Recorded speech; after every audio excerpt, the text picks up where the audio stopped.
Well, today we have with us Holocaust survivors Sam and Margaret Newman. And I'm so honored that you came to see me today. Thank you for coming. You're very welcome. Thank you very much.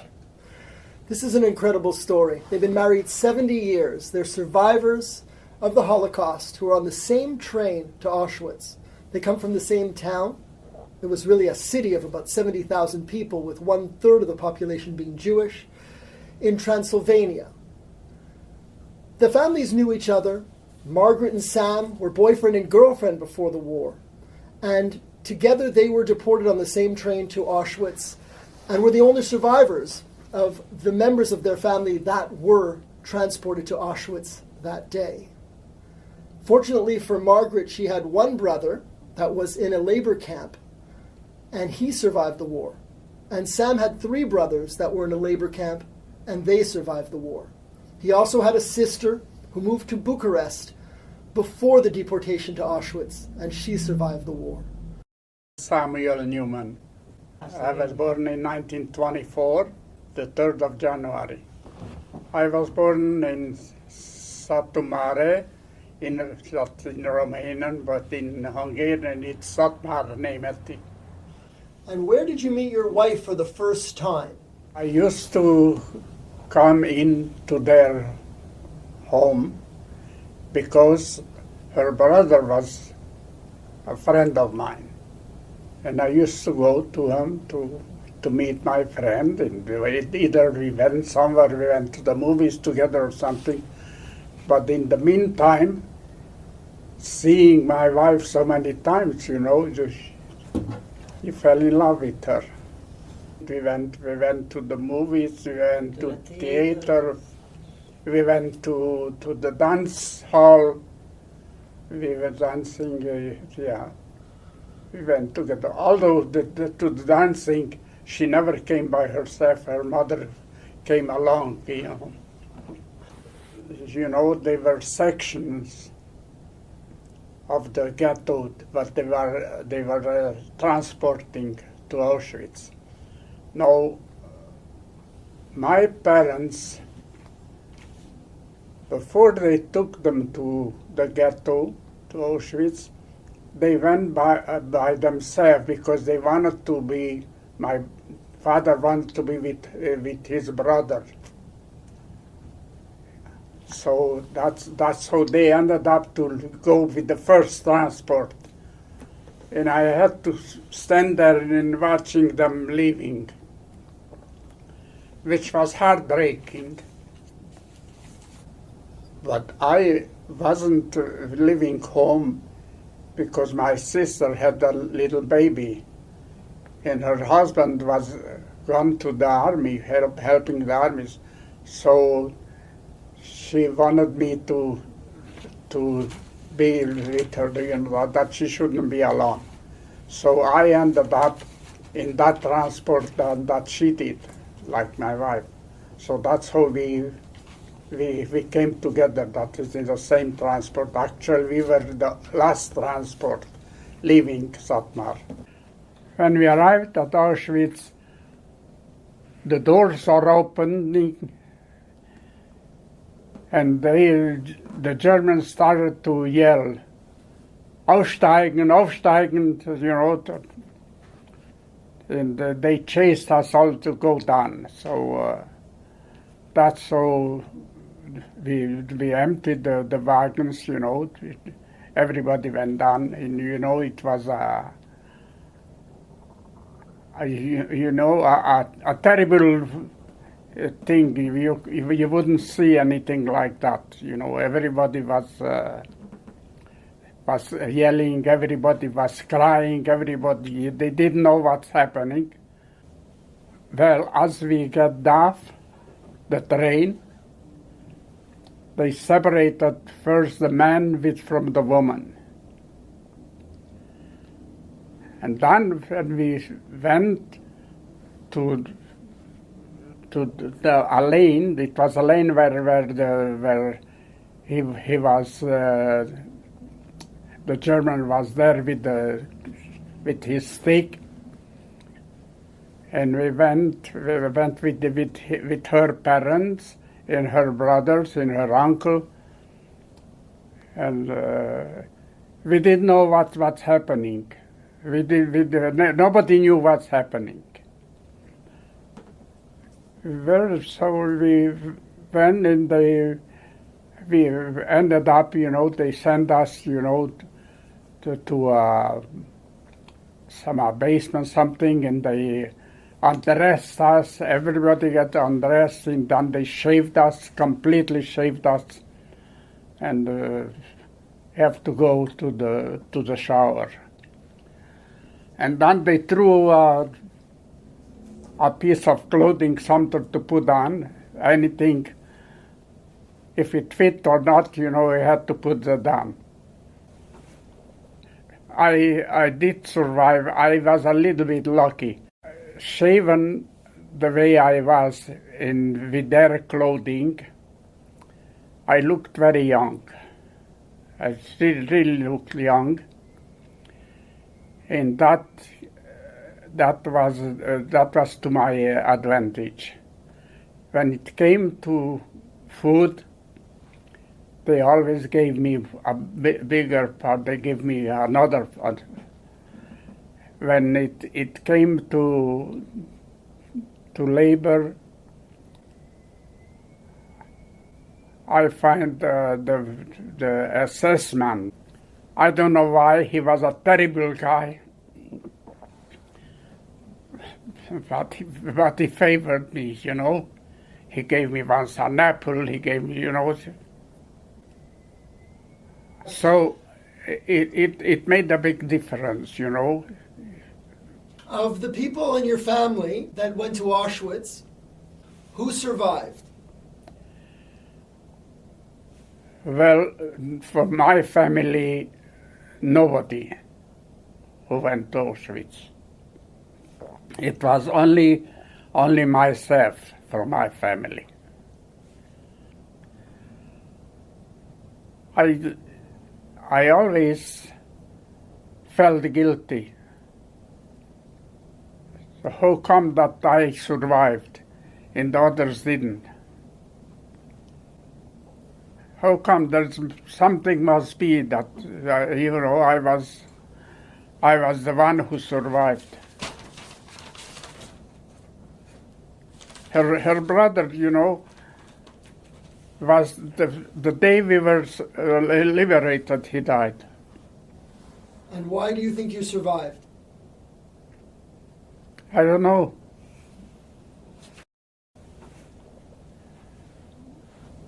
When we were liberated, it came to a point that very few of us could survive that, because we all ended up sick and very sick, and the Americans tried to. They put us to hospitals, and they fed us things what we can eat, because you can't eat anything, because everything what you ate went through you. So it wasn't easy to survive. But once we are survived, the Americans put us in like a village or something, and they kept us over there.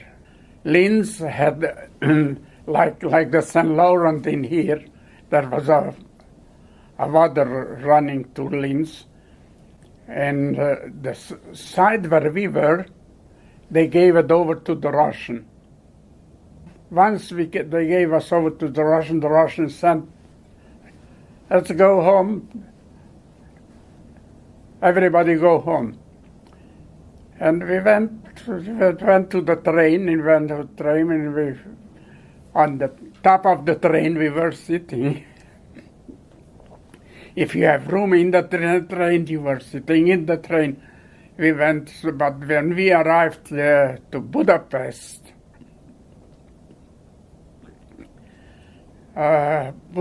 already people came up from our city, from Satmar. And they knew me, so they told me that she is home. the minute I seen her, you know, I went crazy. You know, I couldn't hold back already. She was sleeping on a couch like this, something. She was sleeping. So I knelt down to her and kissed her, and she woke up. So I asked her, "Don't you love me anymore?" So in that minute, she started to cry.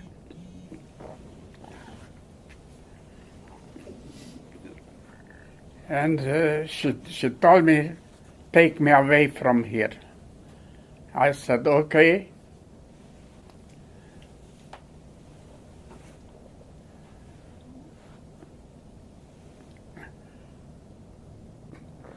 Okay, I said, "Take your belongings and come.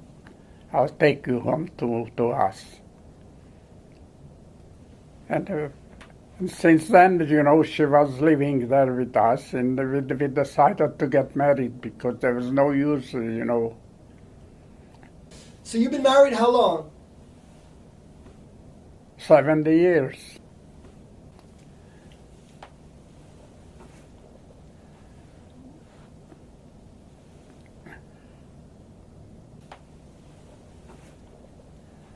I had five brothers and a sister, and my parents, and myself. They all went to Auschwitz except my older brother, who was in the army. So we didn't know nothing about him. How did you know Sam before the war? His parents, they were living at the same street, just a few houses from us. So his mother, I met very often. If he wanted something, she came over. And his father also, you know, and I met his sisters also. So I knew the family. And he had a little nephew with one of the sisters. The younger sister had a little boy. And he was one of, you know, the pride of the family. And we loved him, and he was like a part of us. Were you the same age? No, I am 9 months older. 9 months older. And did you go to the same school? Yeah, now we are district. We lived in different districts. I went to a different school, and he went to a different school. And then he went to the Cheder, and I didn't. Okay. Could you tell us how you ended up together going to Auschwitz? How did that happen? So at that time we were together, boys and girls, you know, like we were together, we walked together, everybody knew about us, you know, that if anything going to happen, we're going to get married. And it was accepted like a part of the family. And in the ghetto, it was a different story, because when it was this time, when they took us to the ghetto, and the ghetto was a very small place. I have the picture here. And they put you together with 2 or 3 families. But his family was in the other end of the street, not with us. Every week there was a transport who went to Auschwitz from the ghetto. And we were the last one. We were the last 2 weeks. We were staying, and we watched them going. His parents went before us, because they were in another street. But his sister came with us. And because the ghetto was emptied, completely emptied, we were the last one. And that's how we ended up with his sister and the little boy. Otherwise, my family went all together. Who survived of your family? Me.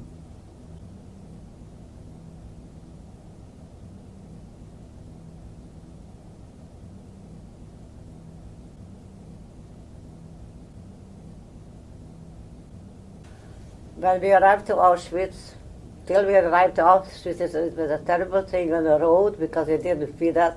We were in a wagon, like they carry the animals.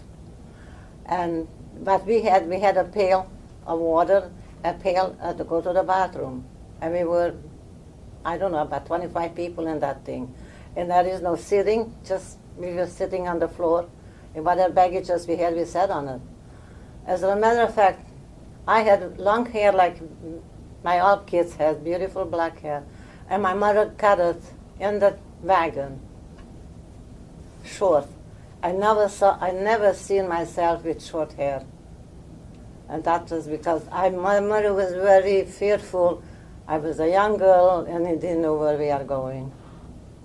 But then my husband was also in the same wagon, and his sister, and the baby, and my grandmother. So my whole family was there. Then we arrived to Auschwitz. Everybody had to embark, get out of the wagons, stand still. We didn't know where we were. We were looking. We were terrified what's going on. Old people used to cry, you know, because they couldn't get out of the train, and they pushed them out. They pulled them out because we had to stay 5 in a row each. This is what their system was, that 5 people, whether a child or a grown-up, it has to be 5 people in a row. This is how they counted you. And the mail went, yeah, that's what I said when I was standing there with a little boy in my arm. And we didn't know what to do, where to go, and I just seen my grandmother throwing her away out there. And we were looking, you know, what's going to happen. And that's when a gentleman or a young man, I have no idea who he was, came behind me, and he said in Yiddish, "Give the baby to an older woman." And I flabbergasted, why? I am okay, and we are in the family, we have the family, we want to keep her. But nobody, I would try to give him away, but nobody wanted it. Nobody wanted to keep him. So my mother said like this, "Give me Robert, it's okay, I'll take him." And the sister wasn't there, so we went, but we had to put us in the 5 by 5. And we didn't even have a chance that he should look for his sister, because we had to stay in the line. And we start walking toward the, I don't know, that was an exchange where they separated us, the male on one side and the other. And as we were walking, his sister started running. "Where is Robert? Where's the baby? Where's the baby?" And we said, "Don't worry, the baby's okay. It's with my mother. It's all right." She didn't want to accept it. She ran, and my mother had the baby, and I can see them. I can see her walking toward my mother in the lane already. We weren't in the lane anymore. We went already to the crematorium. And she took the kid, and my mother just winked. And that was it. I survived the war because they selected me in Auschwitz. And Birkenau selected me, the Krupp company came for a selection and selected me, myself, my 2 of my friends. But what happened over there, they went with according to their family name. But we didn't have a family name officially. We didn't know. We didn't know nobody. But this is what they're asking. And 2 of my friends had a different name than mine. And I wanted to go with them. I didn't want to be left behind. So I took their name. So I went under her name. But they never used it because after that, when we left, nobody cared. And then it ended up in the Krupp company. But when we arrived, they didn't want to believe us. They didn't know who we are. The company, the workers at the factory. Because we had no clothes, we had no hair. We had no shoes. I had a black wooden shoes with a white ribbon. And they said, what is it? Why don't you have hair? So till we explained it to them what the situation was. But they treated us decently. One thing I have told you, they decent. And that was our survival. It was a company, we made munitions for the airplanes, and very hard work, but you had to be knowing it. I got to work on an automatic machine who made the screws for the aeroplanes. And that has to be 100%. And I was a very good worker that I ended up going to school by them. They sent me to school once in every 2 weeks, a Saturday. And I got premiums for that because they needed it, and I was there for 6 months. This was my survival. I promised to myself that I'm going to replace my family, and I'm going to live and laugh and enjoy it. You all live in Côte Saint-Luc, and you're a family of 30 now, Yes, with 5 great-grandchildren. yes. That's terrific. And we are very happy to be here and enjoy the life because we went through the world already before we ended up here. And this is the place we choose.